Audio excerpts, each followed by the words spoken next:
This is a quick video for the Joycon EXR launching apps with Android's quick launch settings. So by using the built-in quick launch settings, you're able to keep whichever on-screen keyboard you use and still be able to launch apps with your steering wheel controls. So one of the issues with using the Bluetooth keyboard helper to do this is that it doesn't include an on-screen keyboard. So you have to switch between multiple keyboards in order to still be able to launch apps. There's a few different ways to get to the quick launch settings. The easiest I found was to use Tasker since I already have it installed.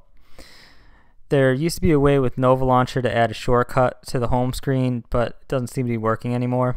And there's also a way to launch it through the terminal. I'm going to show you how to do it with Tasker, but if you don't have Tasker, you might have to do a little research on which is the best way to get to it for you.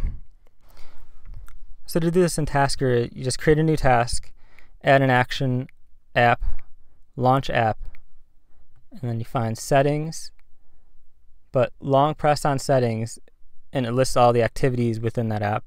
Then you scroll down until you find quick launch settings activity, and then you add that, hit back, and then that created that, so I'm just going to remove that right now.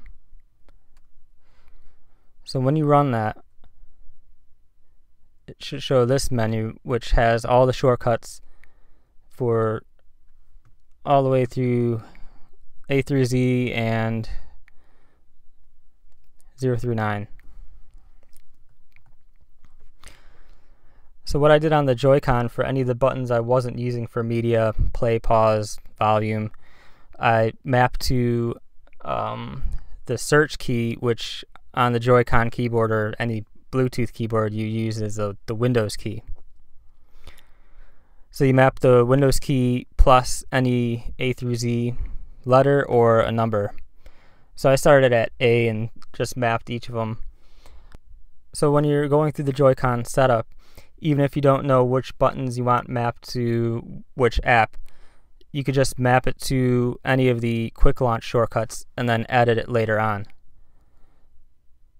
So if we wanted to change this one to another app, we wanted to launch Chrome, then we could change it later without having to pull the Joycon out and reprogram each of the buttons. So another thing that adds more functionality to this with Tasker is taking a task in Tasker and creating an app out of it. One that I found useful is one of the Tasker walkthrough ones is the screen brightness toggle. So I made this into an app. So you need to set an icon first. So when you're in the task, the bottom right hand corner here is the option to pick an icon. You could use any ones that are listed there. So after you set an icon, when you long press on it and export, you can export it as an app. Now there's a different package you need to install from the Play Store, but you'll get that message when you go through the process. But after it's created as an app, you could call that with the quick launch settings.